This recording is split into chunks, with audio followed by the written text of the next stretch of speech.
Ազգային ժողովի հարգելի փոխոստնակ, հարգելի գործընկերներ, սիրելի հայրենակիցներ, առաջնահերթ ուզում եմ շնորհակալություն հայտնել քաղաքացիական պայմանագիր խմբակցությանը իմ թեկնածությունը այս պաշտոնում դիտարկելու առաջադրելու համար եւ ուզում եմ նաեւ շնորհակալություն հայտնել Արսեն Թորոս կարճ, բայց շատ ակտիվ աշխատանքի համար եւ արդյունավետ եւ նրան մաղթել արդեն աշխատանքի եւ սոցիալական հարցերի նախարարությունում արդյունավետ կառավարում։ Հարգելի Տիկին Գյուրեղյան, ճիշտ ասած ես չէի ուզի անդրադառնալ այս խոսույթին, ես չէի ուզի անդրադառնալ այս հարցին, բայց դուք ինձ ստիպեցիք, որ ես անդրադառնամ այս հարցին եւ ես կանդրադառնամ։ Ես երբեք իմ աշխատանքային գործունեության ընթացքում չեմ խախտել բժշկական սուբորդինացիայի կանոնները, բայց ես այսօր կխախտեմ ձեր թույլտվությամբ իհարկե բժշկական սուբորդինացիայի կանոնները եւ կասեմ հետեւյալը։ Նախ առաջին հերթին որպես մանկավարժ դուք կասկածի տակ եք դնում միջին մասնագիտական կրթությունը, որին տիրապետում է 16500 բուժքույր Հայաստանի Հանրապետությունում եւ առանց որի, առանց այդ օղակի առողջապահությունը կաթվածահար օղակի կլինի, եթե չլինի այդ օղակը։ Բացի այդ, իսկ ով ասեց, որ բոլորը պետք է ունենան բարձրագույն կրթություն։ Մենք մի կողմից ուզում ենք միջին մասնագիտական կրթությունը բերել արդիականացնել ավելի շատ մարդիկ ունենան միջին մասնագիտական կրթություն, մյուս կողմից ասում ենք, որ պետք է բոլորը ունենան բարձրագույն կրթություն, այդպես ոնց է լինում, եւ արդյոք մեկը մյուսի հետ կապ ունի, որտեղ բարձրագույն կրթություն անցածները այլ գործառույթ են կատարում, միջին մասնագիտական կրթություն անցածները այլ գործառույթ են կատարում, բայց ես հիմա ձեզ կհիշեցնեմ բարձրագույն կրթություն ունեցած 10 էջանի կենսագրություն ունեցած մարդու իմիջիալուց ձեզ շատ լավատեղիք, բոլորիդ լավատեղյակ Արամ Մինասյանի կենսագրությունը, իդեպ ես դա կարդացել եմ, Արամ Մինասյանը 30 տարի երևի եղել է Սուրբ Գրիգոր Լուսավորիչ բժշկական կենտրոնի տնօրենը եւ ես 18 թվականին մտել եմ այդ հիվանդանոց, ինչին եմ ականատես եղել, որ այդ հիմնարկը կարելի էր կոչել ամեն ինչ, բացի հիվանդանոցից։ Ինչ բառ ուզում եք գթեք։ Չգիտեմ, մարդկային գիտակցությունը, մարդկային երևակայությունը ինչքան կարող է անսահմանափակ լինել, ինչ ուզում եք գթեք, բայց ոչ հիվանդանոց, դա առողջապահական կենտրոն չի եղել։ Եվ 2.5 տարիների ընթացքում ես բավականաչափ աշխատանք եմ այնտեղ կատարել եւ դրա մասին կխոսեմ բոլոր այն մարդիկ, ովքեր դրան ականատես են եղել։ Այս փոքրիկ կենսագրությունը, ինչպես որ դուք նշում եք, այս փոքրիկ կենսագրության հետևում կանգնած է տարիների բազմաչարչար աշխատանք, գիշեր եւ ցերեկ, տարիների բազմաչարչար կրթություն, անընդհատ, շատ էլ որ ես չեմ գնացել բարձրագույն կրթական հաստատությունում ստանալու, բայց ես անընդհատ սովորել եմ, անընդհատ։ Հոգատարություն է թաքնված այս փոքրիկ կենսագրության ետևում, սեր է թաքնված այս փոքրիկ կենսագրության ետևում, հարգանք է թաքնված, որը ասում եմ, ես երբեք չէի ուզի խախտել, որովհետև ես կարծում եմ, որ բժիշկ բուժքույր հասկացողությունը դա մի ընդհանուր համակարգ է, դա պետք է չբաժանել իրարից ոչ մի պարագայում։ Թերևս այսքանը կասեմ սկզբի համար, բայց թող ինձ ներեն բոլոր բժիշկները եւ բոլոր բուժքույրերը, ես ոչ մեկի մասնագիտությունը չեմ դնում կասկածի տակ, ոչ մեկի, որտեղ նրանք ամեն մեկը կատարում է իրեն տրամադրված գործը, հասանելիք։ Իսկ հիմա հիմնականի մասին ես կխոսեմ առողջապահության եւ բացերի եւ այս տարիների ընթացքում ունեցած ձեռքբերումների մասին։ Կրթություն եւ էթիկա։ Հարգելի գործընկերներ, բազմիցս եմ ասել, որ յուրաքանչյուր պետության ամուր հիմքը որակյալ մրցակցային կրթությունն է։ Բազմիցս եմ նաեւ նշել, որ հատկապես բժշկական ուսումնական հաստատություններ չպիտի ընդունվեն բոլորը եւ չպիտի ավարտեն բոլորը։ Հիմա հարց կառաջանա, թե ես ինչու եմ այս հարցում այսքան կտրուկ։ Երկար տարիներ աշխատելով առողջապահության ոլորտում համոզվել եմ, որ բժիշկներ, բուժքույրեր դառնում են միայն նրանք, ովքեր սիրահարված են այդ մասնագիտություններին։ Մենք բուժաշխատողներս ուղիղ հրամայական ունենք։ Մեր գործը կապված է մարդկանց կյանքերի հետ եւ մենք իրավունք չունենք ուղակի սխալվելու կամ գոնե այնպիսի սխալներ անելու, որոնք մարդկանց կյանքին վտանգ կհանդիսանան։ Բժշկությունը չի կարող լինել միջակ, այն պետք է լինի լավ կամ գերազանց։ Բայց միևնույն է, բժիշկ դառնալու ճանապարհը շատերի համար մնում է անհասանելի։ Բժշկական համալսարանն ավարտելուց հետո հաջորդ քայլը կլինիկական օրդինատուրայում ուսանելն է, որտեղ ուսանողները ընտրում են ուղղություններ եւ արդեն սկսում են սովորել աշխատել պրակտիկ դաշտում պացիենտների հետ։ Եվ այստեղ գալիս է մեկ այլ մարտահրավեր։ Ավարտելուց հետո արդեն որակավորված երիտասարդ բժիշկը չի կարողանում գտնել աշխատանք։ Բոլորի համար գայթակղիչ է Երևան քաղաքը, բայց վստահեցնում եմ, որ մենք ունենք շատ քաղաքներ, որտեղ կարելի է ոչ միայն աշխատել, այլ ապրել, արարել ու զարգացնել։ Հենց այստեղից էլ սկսվում է առողջապահական համակարգի դժբախտությունները։ Չնայած առկա խնդիրներին մենք պետք է չկանգնենք եւ քայլ առ քայլ կատարելագործենք մեր առողջապահությունը, որն էլ արվում է բժշկական համայնքի հավատարմագրվելով ՇՄԶ ծրագրերով։ Մենք պետք է առողջապահության ոլորտում ձևավորենք նոր մշակույթ։ Առողջապահության պահպանման առաջնային օղակ։ Պետք է ընդունենք, որ այս օղակում լայնածավալ լավարկումներ է եղել կառավարության եւ քաղաքապետարանի կողմից։ Դրանք են բժիշկների եւ միջին բուժաշխատողների աշխատավարձերի բարձրացում, նեղ մասնագիտական ծառայությունների ավելացում, բժշկական կազմակերպությունների նոր սարքավորումների վերազինում, բայց այստեղ էլ մենք դեռ ունենք էթիկայի խնդիր։ Երբ օրինակ զանգում ենք պոլիկլինիկա հերթագրվելու, չենք ստանում բարեհամբույր եւ ճիշտ պատասխան։ Պացիենտի հետ խոսելիս բուժաշխատողը չի նայում պացիենտի աչքերի մեջ, որ պացիենտը համոզված լինի, որ իրեն լսում են եւ հենց այս մոտեցումն էլ պացիենտի մոտ առաջացնում է անվստահություն բուժաշխատողի հանդեպ։ Միաժամանակ գրում ենք, լսում եւ բուժում ենք։ Պացիենտի հետ խոսում ենք դույով, այնինչ 11 տարեկանից բարձր յուրաքանչյուր քաղաքացու հետ պետք է խոսել դուքով։ Այսինքն մենք դեռ սովետական համակարգի բարքերից դուրս չենք եկել։ Թվում է, թե ինչ-որ պրիմիտիվ բաներ եմ ասում, բայց վերջիններս ավելի քան կարևոր են։ Մի կողմից դժգոհում ենք, որ քաղաքավարություն չկա, մյուս կողմից մենք չենք օգտագործում քաղաքավարության կանոնները։ Հիվանդությունների կանխարգելում։ Քանի որ մեր կառավարությունը որդեգրել է հիվանդությունների կանխարգելման քաղաքականությունը, ես մեծ ուրախությամբ պիտի առանձնացնեմ մեր ֆիքսված եւ շրջիկ սկրինինգային ծրագրերը։ Դրանք մեր ժողովրդի համար ամենահաջողված եւ ամենակարևոր ծրագրերից են։ Դրանք վերջիններս կանխում են հիվանդությունների անբուժելիությունը։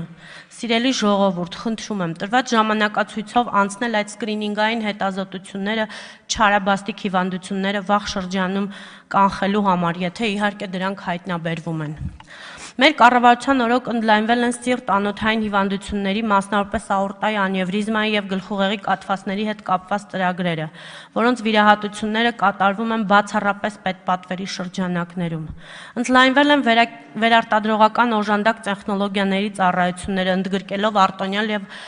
անվճար պայմաններով շահառուների։ Պետք է նշեմ նաև օրգանների փոխպատվաստման ծառայությունների մասին, լյարդի, երիկամների, ոսկրածուծից հողունային բջիջների աուտոփոխպատվաստումը։ Սրանք այն ծառայություններն են, որոնք կյանքի են կոչվել պետության ուղիղ հոգացության ներքո։ Ավելացել են անհետաձգելի բուժօգնության համար պացիենտների արագ ուղղաթիռով տեղափոխման դեպքերը։ Այս ամենի հետ մեկտեղ մարտահրավեր է մնում քաղցկեղը, որի ամբողջական բուժումը պետությունը դեռ չի կարողանում ծածկել։ Այսինքն որոշ քիմիոթերապևտիկ դեղամիջոցներ դուրս են մնում պետական պատվերի շրջանակներից, որոնք ինչ խոսք թանկ են, հաճախ անհասանելի մեր քաղաքացիների համար։ Բայց ես լիահույս եմ, որ այս հարցը կլուծվի առողջապահության համապարփակ ապահովագրության ներդրման հետ զուգահեռ։ Դեղերի շուկա։ Առողջապահության ոլորտում դեռ մարտահրավեր է դեղերի շուկան։ Չնայած ունենք ազատ տնտեսական հարաբերություններ եւ մրցակցային շուկա, ցավոք ունենք դեռ շատ դեղորայքներ, որոնք անհասանելի են բնակչության համար։ Այո, մեր դեղերի շուկան գրավիչ չէ շատ եվրոպական երկրների արտադրողների համար, սակայն պետք է ամեն ինչ անել, որպեսզի եվրոպական բարձրակարգ ընկերությունների արտադրած դեղերը մտնեն Հայաստան։ Այս հարցը հավելյալ քննարկման կարիք ունի եւ ես լիահույս եմ, որ մենք կկարողանանք առողջապահության նախարարության հետ գտնել լուծումներ։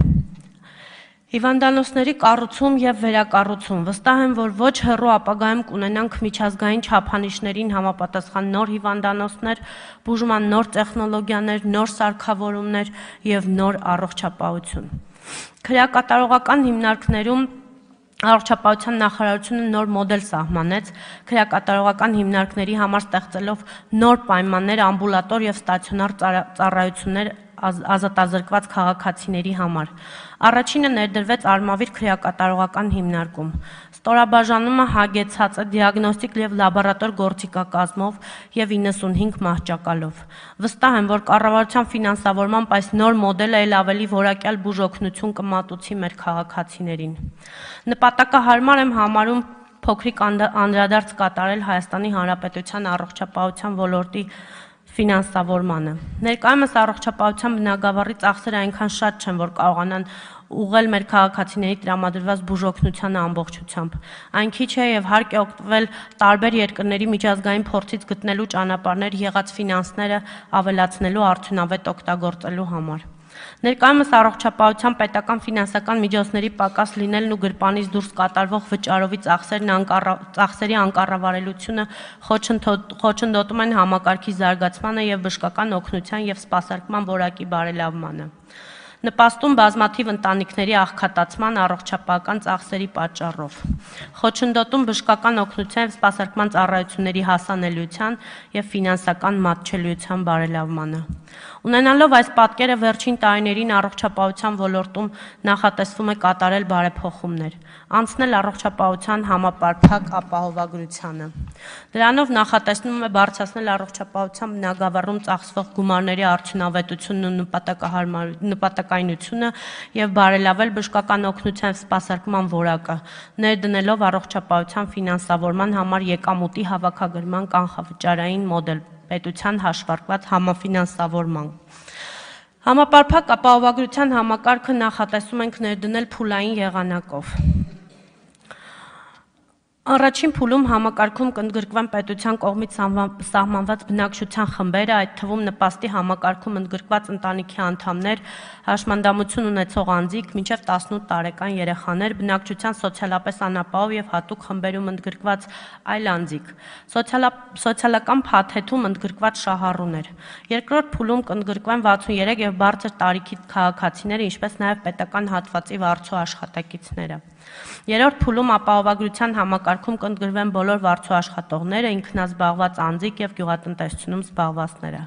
Ապահովագրության համակարգը լինելու է պետական հիմնադրամի կողմից կառավարվող, մասնավոր ապահովագրության ընկերները ներգրավված չեն լինելու այս գործընթացին։ Պետական հիմնադրամի ծախսերը արտահայտված են լինելու յուրաքանչյուր տարվա բյուջեում, ինչը ազգային ժողովի կողմից վերահսկելի կդարձնի հիմնադրամի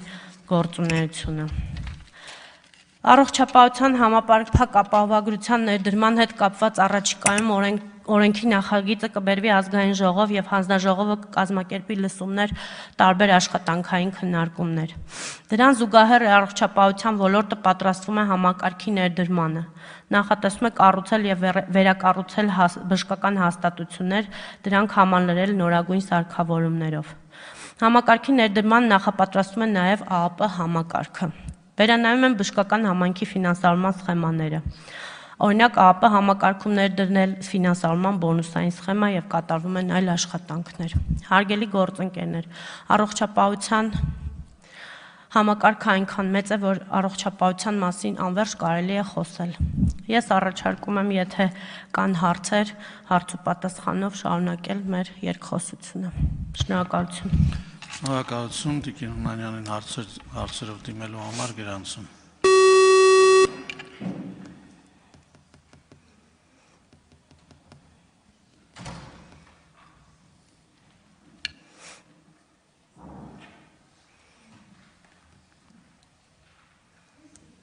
Լիլիթ Կիրակոսյան։ Շնորհակալ եմ։ Տիկին Հունանյան, իհարկե ձեր կենսագրության մեջ կարծես թե բաց էր թողնված այն հատվածը, որ դուք եղել եք Երևան քաղաքի ավագանի,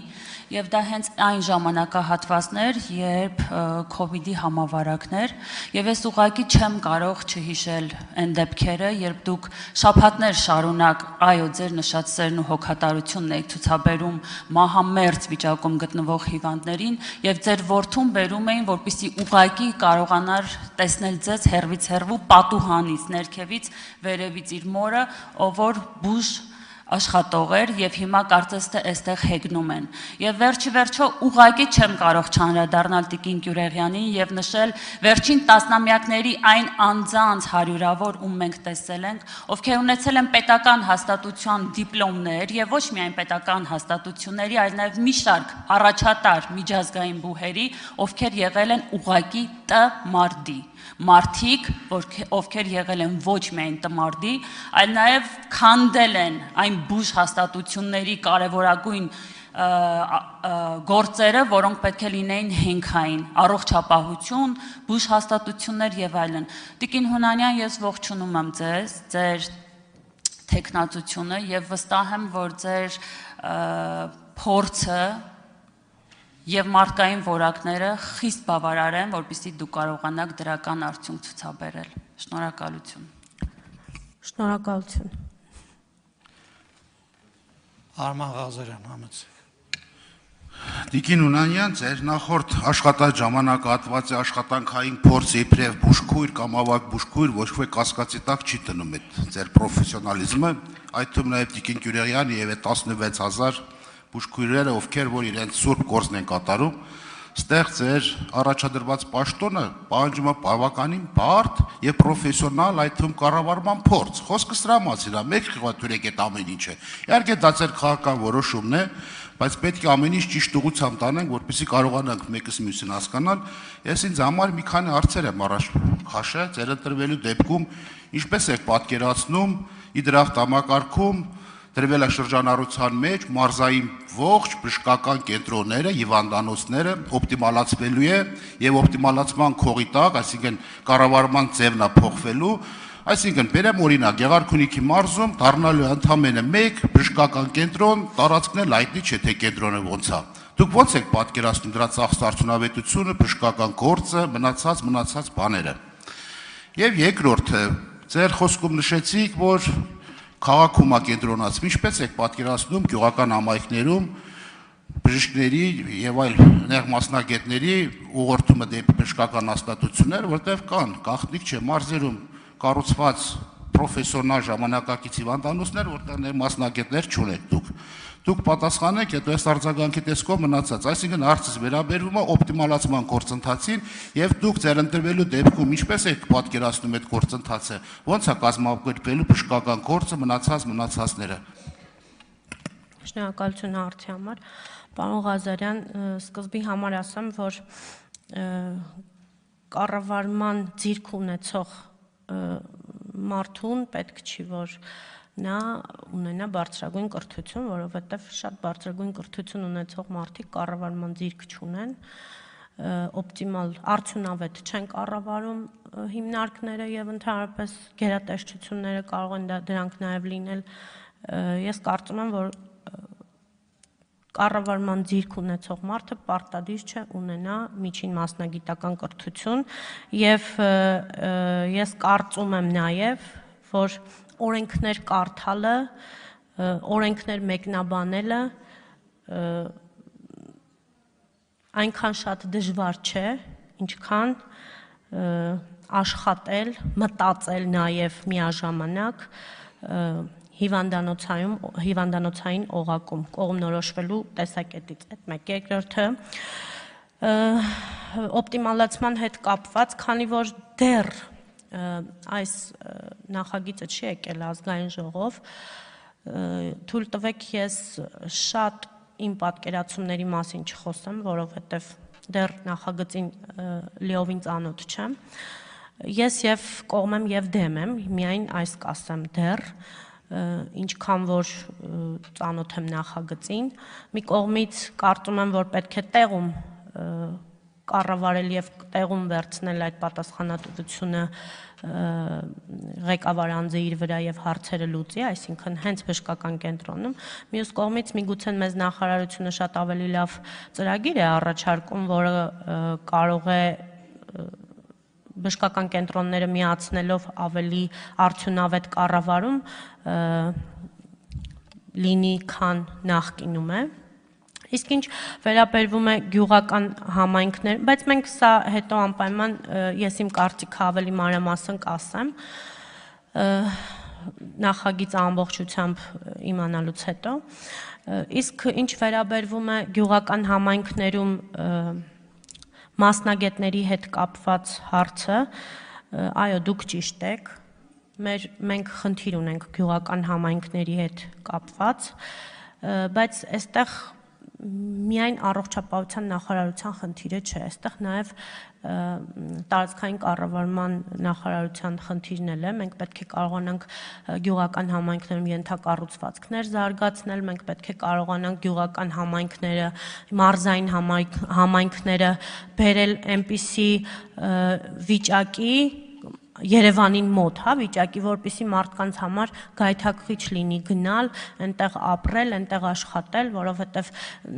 եթե մարդիկ ընտանիքներով տեղափոխվեն, ենթադրենք ինչ որ մի գյուղ կամ մարզ ապրելու ներողություն։ Ավարտեք խնդրեմ։ Ամփոփեք մտքի նկատի։ Եթե մարդիկ գնան այնտեղ ապրելու, պետք է համապատասխան բոլոր պայմանները լինեն։ Մանկապարտեզներ, դպրոցներ, խմբակներ, երաշտական դպրոցներ նույնիսկ, ինչու՞ չէ ժամանցային վայրեր, որպեսզի մարդիկ կարողանան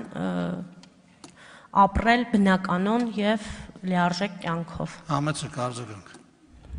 Տիկին Նանյան, թույլ տվեք ձեր բերած պատասխանները ոչ մեկի հետ համաձայնել հետևյալ հիմնավորմամբ։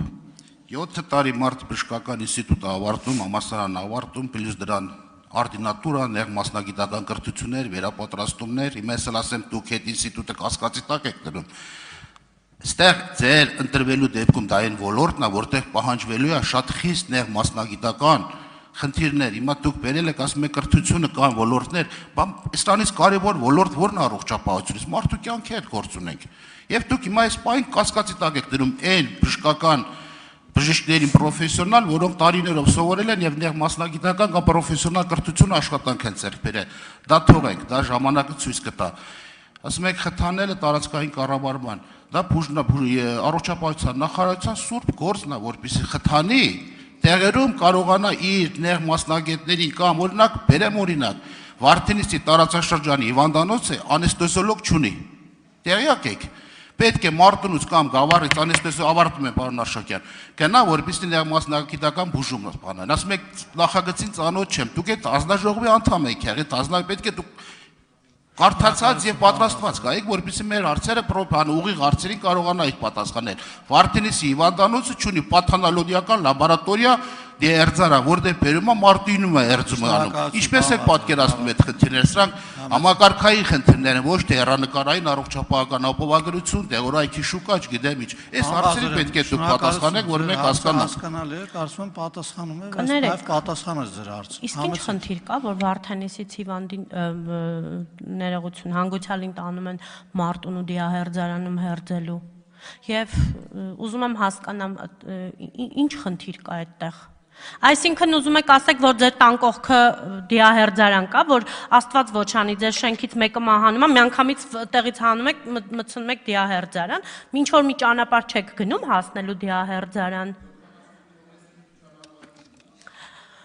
Պարոն Ղազարյան, 70 կիլոմետր, Հայաստանի Հանրապետությունը այնքան մեծ չի, որ մարդիկ 70 կիլոմետր չկարողանան գնան ինչ որ միտեղ հասնելու համար։ Եվ ընդհանրապես ով ասեց, որ պետք է ամեն ինչ որ տեղ մի հատ բժշկական հաստատություն լինի, ինչ որ բան անելու,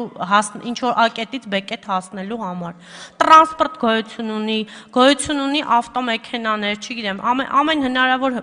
հնարավորությունները կա, որ մարդկանց կարողանան գնան եւ այլն իրենց հարցերը լուծեն։ Մարզպետ, այսինքն դուք ուզում եք ասեք, որ մարզպետարանը պետքա լինի ամենտեղ։ Եթե մարդ մարզպետարանի հետ գործ ունենա, պիտի չգնա մարզպետ բանում, պետք է մի հատ արդեն 50 մարզպետարան բացեն, որ չհասնի Մարտունի։ Շնորհակալություն։ Հարգելի գործընկերներ, խնդրում եմ կարգը պահպանել եւ տեղից հարցեր չտալ, իսկ այժմ նախատեսված է 30 րոպե ընդմիջում։